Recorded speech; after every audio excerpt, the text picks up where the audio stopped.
வணக்கம் நண்பர்களே. இன்று ஜூலை 3 புதன்கிழமை. பாலக்கீரை கூட்டு வெண்டைக்காய் ஃப்ரை பண்ணியிருக்கேன் லஞ்சுக்காக.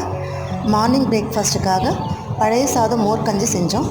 யாருக்கெல்லாம் பழைய சாதம் மோர் கஞ்சி பிடிக்கும் கமெண்ட் பண்ணுங்கள்.